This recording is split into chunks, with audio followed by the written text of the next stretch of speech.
Yo, what's going on, guys? Welcome back to the channel. Today we're going to be hopping into last Epoch's Eternal Legends update with the new buffed up Druid. It is so much fun. Let's go ahead and hop right into the game. So the biggest update really comes down to being able to consistently stay in these other Druid forms. I'll show you guys the forms in the game, but I'm mostly going to be playing as the bear in the gameplay. We're also going to be showing off the new Temporal Sanctum, which does require a key. There's two different keys that you can acquire in the game. This is more so for endgame content, but I don't know if it does restrict you specifically like on a level. But we'll take one of these keys, we'll do the new dungeon mechanic. But first off, I want to show you guys the Spriggan Forms and the abilities. Like I said, I'm going to pretty much just stick into bear form because that's what I've spec'd out for. But here is the Spriggan Form, aka the Groot form, as some of you guys like to call it over on the live stream. But you can summon these totems that can heal. You can actually put thorns on your different allies, and then you also have the ability to shoot out like these little like spikes. And there's also the ability to summon vines on this class. But I'm going to swap from the Spriggan form into the other form, which is the Swarm Blade, which I'll show you guys what this looks like as well, and then we're going to hop into some gameplay of the bear. So with the Swarm Blade, this is what it looks like, and here's the abilities that we have. We can summon a hive, so just we'll summon extra. You know what? We can actually attack this thing over here, so you guys can see kind of how it works. So we'll be able to attack. We have like a swipe attack, then we have like kind of a spin attack, and then we have like a little combo called the Arm Blade Slash, and it kind of alternates between the arms. Really cool looking. But like I said, we're going to be pretty much using bear, so let's go back into bear form. And one thing that's nice with this big update is we are no longer going to be draining our mana when we are swapping into the forms. After a short duration, there's a buff that you can get on the passive that makes it so you don't drain anymore.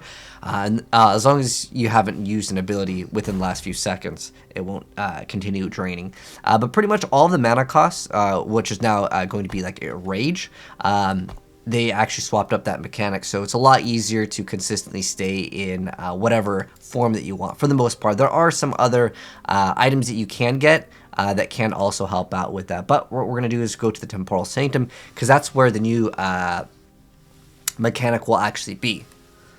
So let's go ahead and hop right into it, and I'll show you guys gameplay of the new Druid with the, I would say overall it's a buff. But let's load it in over here, and we will go over here.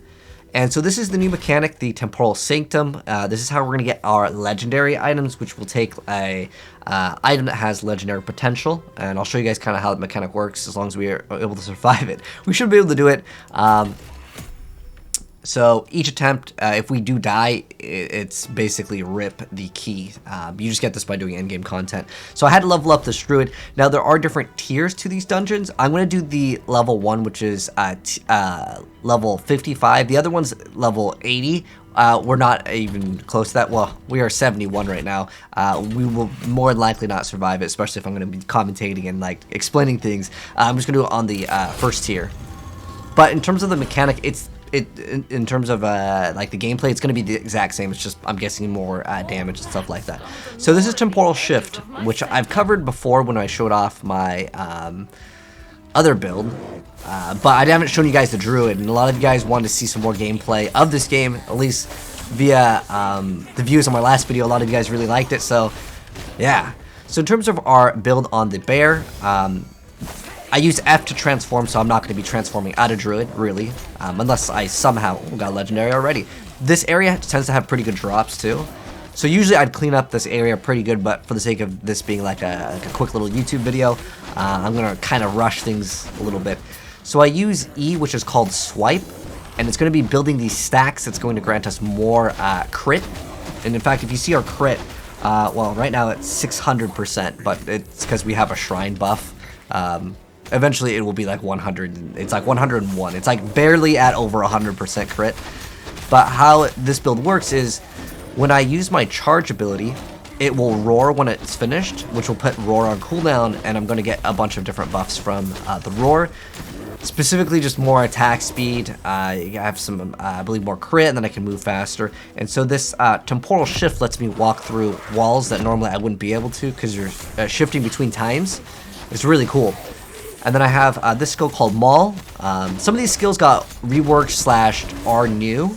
I didn't play Druid significantly before this rework though, so I'm not sure how it worked, but I can tell you for sure that this build feels really good. In terms of being able to sustain, because in the very beginning I couldn't 100% upkeep it, but as I invested more points into some of the things that would grant me stuff. Now, I'm not going to make this a build video, however, really quickly, I can show you, just in case anyone wanted to know. I'm building up stacks of Maelstrom just so I can freeze enemies and chill them. And then this is our main ability, which is Swipe. Warcry activates when I just do my charge.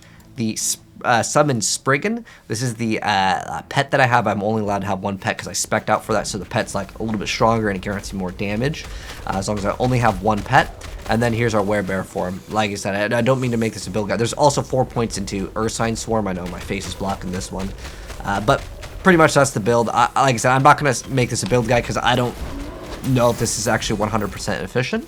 We just got another legendary. Awesome. Let's see what we got. There are new legendaries. I'm not sure if this one's going to be new. So we have chance to ignite on melee hit, increase fire damage over time, fire melee damage. That's great. Flame Reeves hits enemies in an expanding circle. Oh, okay. I don't know if I have that skill. I'm just going to throw it on real quick to see if we gain a huge amount of damage. Actually, I swapped amulets because I tried to do the level 81, but my character is not high enough level, and so it was kind of rough. So I normally run Chimera's Essence. It's a really good amulet for damage, but it gives us negative resistances, so it's not the smartest for survivability. But we're able to clean up things relatively fast. Most of these things I should be able to one-shot because it's level 55. The 81 is just too high level until we get to that point. So in terms of feedback, because this is something that's new and the game's still currently in beta, it'd be kind of cool if we had the ability to maybe have one of them scale to our level. Like instead of it being 55, it would just start out at like a scaled, and maybe it would adapt with your character and you can go like further into difficulties. Because this is what I consider, it is definitely a form of endgame content, but like from 55 to 80, it's a pretty big jump, like in terms of the tier. So that'd be kind of nice. So how this works is there's 2 different doors. You can see the other door is pointing this way. This one has more exalted rings to drop, but enemies have 20% more damage and health. So I can select that one if I want to, or I can go to the other door and I can see what the difficulties are going to be for that one. Unfortunately, sometimes when you swap between time zones, the wall still might be there. I specifically would like to get amulets. I'm going to re-equip, it was this amulet that I was using. It just has a little bit more health, and it has specifically void resistance, which is what you want on this boss. I'm going to actually swap this ring over here as well. Oops. I don't know what this Flame Reeve is. It might be for like another class or something. Because you can get basically plus the skills. Oh, this one's super far away. I need to go through here, which is probably through here. So sometimes it's a little bit of a maze, you gotta figure out where to go. But anything that you do drop, like you get to keep even if you do die. But if you do die, you lose out on your key. Like you don't get to re-enter, it's a one and done. Alright, what's this one? Exalted Amulets, ooh, that's exactly what I wanted. Sometimes the modifiers can be different. In this case, they're both 20% increased damage and health. But yeah, I'm really liking the new Druid update. They also did more new animations, as well as I believe some of the skins on certain skills and different classes. But we're mainly focusing on Druid. So you basically enter 2 different areas, and then you get to fight a boss. And the boss is pretty cool. She's not very easy. The first time I played against them, I ripped pretty hard because you have to shift in between times to actually fight them. And I would honestly say, because a lot of people were asking while I was live streaming it, maybe you guys followed me for a Path of Exile, maybe Diablo content. Is this game worth picking up, and is it fun? I mean, I've got about 100 hours into this game by playing multiple different classes. And I honestly have a lot of fun with this game. It's still in beta, so in terms of like, I don't really want to make this like a video, like a review, but in terms of like suggestions for this game, I feel like when you hit an enemy, I feel like there should be a little bit more of an impact. But in terms of like creativity and the foundation of a good action RPG, it's definitely here. Like if you guys are fans of games like Path of Exile, Diablo, I know some of you guys maybe followed me for Torchlight. It's got way more content than the most recent Torchlight game, Torchlight 3. However, Torchlight Infinite is pretty close by, but I would say if you guys are okay with a game that is still like in the works and you like action RPGs, this is fun. I could recommend this for sure. No questions. Because I know sometimes with early access games, because this game does cost money. However, you obviously if you buy the game now, you'll be able to have access to it when it does launch. I don't know the exact release date. This game has gotten pushed back a couple times. But as long as it comes out and it's good, the crafting system actually is really good. I'll maybe dip into a little bit of crafting in this video. It's just, I don't want to do this while also having monsters spawn in because, well, if we die, we lose out on everything. Well, we lose out on the dungeon here. But it's cool, shifting between the times doesn't really matter too much in terms of gameplay for this area. But in terms of gameplay for the boss, it matters a lot. We got a purple amulet, that's good. Normally what I would do is clean up this whole area. What are we at? About 10 minutes. I'm trying to make this video not super long. Although I really do want these amulets, I'll admit. Yeah, right now I don't have... I could be doing way more damage, but I'm just trying to do this as safe as possible. So we can make sure we get the content out. We're going to go open up this door. I will open up both of these doors to at least see what they have because I don't want too many difficult modifiers. Even though it's level 55, I want to try to be safe for the ability to show you guys what happens when you defeat the boss. Alright, so hopefully this will open. Oh, you can see it didn't open up here. Maybe over here. Ooh, we're going to have to go really around for this one. But this bear build is really cool. So our rampage ability just goes through in a straight line, and it does do damage. And on top of that, it activates Maelstrom, which is a little like swirling thing. It's almost like what's it called? Hurricane. And okay, Exalted Weapons increase any damage by 30%. That's pretty big. I mean, the Exalted Weapons that could be pretty good, but like. If it was like more tuned, like if it was specifically Exalted Axes, then I would be like, okay, I want that for sure. But because it's not, I'm just gonna check out what the next one is because 30% damage is rough. I don't mind if the boss has more HP, like that's totally fine. It's just the damage can get a little bit risky.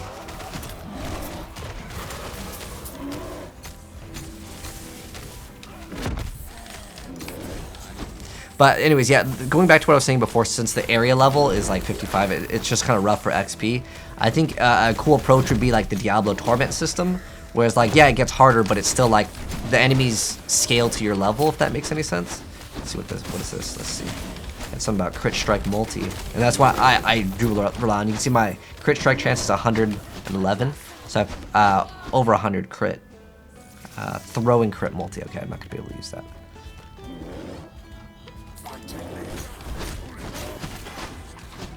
So we get all of the orange things, and like I said, a lot of you guys were asking like, could I recommend this game? And I would say it has good depth. Like every single skill in the game has its own skill tree, and that's one thing that this game does offer that's kind of cool. If this is maybe your first time checking out the game, there are multiple classes, and how it works is you have like your main class, and then you get to kind of pick a specialization. In our case, obviously with the new Druid update, that's why I built this character, it's the Druid. But we can be more of a summoner, we can be more of a spellcaster with these other ones. You can see like what I mean by that. The damage can be kind of nasty if there's just too many enemies and they start stacking a bunch of AoE. Okay, even at like a lower difficulty. But how it works, so like we are a primalist at the start, but then we can select shaman. I know my face is blocking it, but we have druid and beastmaster, and you guys can pick which one you want. So okay, this is much better. I'll take this one because, like I said, I want to be safe for the purpose of recording this video. I don't want to do it over again. I will hopefully be able to see this new mechanic as well. I'm glad we're able to basically stay in bear form the whole time. So when she does this ability, Julra, you want to swap into a different world, and then when she does the explosion, it won't hit you. She will also be able to change into time. But she throws down a bunch of purple things on the ground. That does void damage, and the amulet that I have has an insane amount of void resistance to basically deal with that. We're going to have to destroy these in the other world. When she does that, we have to swap, otherwise we get hit by it. But these bosses are no joke. My pet died. I'm gonna hopefully be able to see if I can stand at this. I think we have enough life leech. This might be a little rough with the little thing going around though, but I'm gonna swap back in, see if I can try to get my pet back up. I think I could actually take that damage. This I don't think I can take. That thing that hits really, really, really hard. Escape is impossible. I'm not sure how long I have to be in the other area. Let's see if we can sustain this. It's probably better not to. But eventually the area gets covered pretty hard with the amount of stuff on the ground.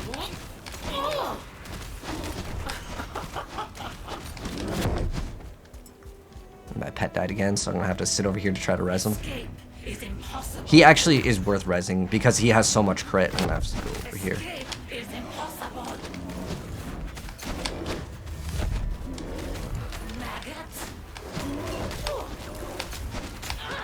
Trying to dodge all these like little like lasers, as you can see. There's just too much in that one. All right, let's see if we can res our pet. Like with a lot of the bosses in this game, they have patterns, and I would say for an action RPG, it has some of the best boss fights. Like in terms of like mechanics, like you really need to know the boss to be able to defeat them. Pretty good spot right here. He does too much damage. Let's go back over here. Escape is impossible. Swap back. And she's almost down. There we go. We got her. There we go. Oh, got 2 legendaries. Nice. Or uniques. Because the legendary in this game is actually something different, which I'll go over. Let's see if we got anything else good. And I'll show you guys kind of how the crafting works briefly. I don't think I'm going to be able to use any of these, but let's see if we have something good here. So this is actually not too bad. We have increased critical strike as the base. So the purple items are exalted items, and what those are is they're going to have a purple roll on them that rolls higher than anything that you can actually roll in the game in terms of crafting, or a drop of, like, let's say a yellow item. Think of it being a yellow item, but one of the rolls on it rolls higher than what you can get. So what I do like with this is, let's say I wanted to put this, I'm going to transfer all the other crafting materials so it's out of the way, and I'll show you guys all the uniques that we got on this little run here, and the purple items, the exalted ones. And we're going to actually go forward. I'm going to be able to put an item in here. So, wait, does it? The empty cache hums with lost potential that will never be found. But you're supposed to be able to put an item in here. Can we... Okay, so how this is supposed to work, I don't know. I've put one item in here before, but I think you have to like claim it like later. How it works is you take an item that has legendary potential. So see how this has 1 legendary potential? If we get this ring and I put, it has to be an item of the same type. So I would take this ring over here, put this in here, and then I'd take this. I would probably want to craft on it first. Like, for example, I would want to remove... let's say I didn't want poison damage, because I don't do any poison damage. In this build, I do cold and physical. I would try to roll that off, and randomly one of these stats on this item will transfer over where it says legendary potential. One thing that's cool is lower tier uniques, so like lower level uniques, will have higher legendary potentials usually than the end game items. And that's cool because that means if you really like some unique item, like I really love Titan Heart, it makes it so we can't regen health, but it gives us a massive 39% increased health. I think it can roll up to 40 maybe, but we can't regen health. That's fine. I rely on life leech anyways, so that's perfectly fine. So I could take this, which would be kind of a lower level unique that maybe has, you know, good legendary potential, and I am able to slam in more life into it. That would be like one thing that I can think about doing. But yeah, we got Sunwreath. They added a bunch of new legendaries, or I keep them called legendaries. These are uniques. A legendary is going to be a item that is a unique that you actually throw on an exalted item that adds legendary potential to it. But so you can see this has crafting potential. Let me go and actually show you guys a brief example of the new crafting system, because in the previous video I didn't really go over this. But let me see if I have an ammo that's actually good. Okay, so this one, 20 health is good. The lightning damage I can't use. The physical damage I can use. The purple thing is usually what you want to keep on it. You can see it will roll what's considered tier 6. You can go up to tier 5. But like, okay, chance to find potions probably not going to be too useful. Mana regen is actually good. Increased damage while channeling. This could be actually something that I do like, right? So let's say I really like this, but I didn't really like dodge rating. I didn't want that. I can try to roll that off with one of these, specifically Rune of Removal. If you played Path of Exile, it's kind of like an annul. It randomly rolls something off, which if it rolls out the purple, then this basically becomes worthless. This is like, okay, the dodge rating. So what you have in terms of crafting, you have your prefixes and your suffixes. So it'll tell you exactly which ones are the prefixes. Prefixes are these two, the suffixes are these two, and you can basically choose what you want to roll on it, and then it will destroy the crafting potential randomly on it. So let's say like I don't want this dodge rating, right? I legitimately think this is a pretty decent amulet as long as it doesn't have dodge rating, because I don't usually spec dodge with, let's say, damage while channeling, although that could be something that I could consider in the future, but it's not something I'm using now. So I want to remove this. I could alternatively lose out on one of these. So instead what I would do is I would, let's actually remove this off of here. So let's clear this. And I would actually throw in it's called Chaos. So I'm going to modify this to randomly roll off something. I'm going to roll this to something else because I just don't want dodge. I'm just going to hit roll. And right now we have 36 forge potential and it went down 2. And now I have void resistance. This is actually pretty decent. But I always, like on every single piece of gear, I always want health. Right now it's at 34. Let's bump this up. Oh, whoops. I didn't actually want to put this in. Okay. Right now it has 20 forge potential, so I actually want to roll off this. I actually wanted to upgrade the tier of it. So let's change that dodge rating. Poison res. Okay, that's not that bad. Then I can upgrade this if I want to. It has a tier 6, tier 5, and if I can make all of these higher tier, there's tier 4, and now it has 0 forge potential, so I can't craft on it anymore. Before, what would happen was the item would break, and you couldn't craft on it anymore. I like their new system a lot more because it's just like, it's more consistent versus it just breaking. It just, you can also use these glyphs to have a % chance of just not using any of the forge, but it's not too bad. It doesn't have any life on it, but I accidentally put the glyph of chaos, and I actually wanted that blank to roll the extra health on it. That could have been another option. But let's see what we got. So we got the Curse of the Perseverance. I'll throw in the cam back on again. So we have Curse of Perseverance, which grants +1 to necrotic spells, which is basically like over on the skill tree. We also have a passive tree. Not only is there a skill tree. So if you guys are wondering, like, especially guys that like Path of Exile, there's a bunch of different like combinations that you can do. And just because I selected, like what I selected is Druid over here. I guess I should move my face out of the way. I selected Druid. I can still put up to half of the skill tree into Beastmaster, but I didn't spec into Beastmaster. I spec'd into Druid. I selected it. That lets me go all the way, and specifically for hide skin, it's just really, really good for defensive stats. And then plus, I will eventually probably max out on Rageborn, which gives me insane amounts of crit chance. Keep in mind, 120% crit does not mean 120% crit. It's off of the base of the weapon. It's kind of like PoE versus, let's say, Diablo. Diablo, you get 5% crit chance, that's 5% crit chance. In this game, it's kind of like PoE, where it works off of the base crit of the item. Which in our case, we're running these Eagle Wings, which have rolled plus base crit strike chance. Then I get other stuff on it. But yeah, plus to spells would be to, like, let's say, like our Warcry, or in the bear form, we would get +1 to skills. Almost kind of like a Diablo plus to skills. That's kind of how that works. To explain it real quick. Then we have 21% chance for Hungering Souls to fire 6 additional projectiles. That's probably the legendary ability that makes it like kind of unique. Decent little staff over there. And then for the gloves over here, 10% chance to summon a swarm of bees on melee hit. I don't know if that's like going to be that good, but if it rolls with legendary potential, I really wanted to make a build out of it, sure. This one I already showed you guys. And then the Julras. That's a decent amount of extra spell damage, and when you use a movement or time travel skill, all stats on this item are tripled. Wow, that's actually pretty good. That is awesome. And the mana gain is ward. That's really good too. I actually might just run this, but I don't really scale spell damage. But that's going to go ahead and wrap it up. That's the new Druid update. I'm curious to know what you guys thought of it down below. And if you guys have any questions on this game, definitely let me know, as I do plan to cover more of this game in the future. But thanks for watching, guys. If you enjoyed the video, drop a like on it. If you're new here, hit subscribe, turn on the bell if you want to see more in the future. And I'll catch you guys next one. Peace.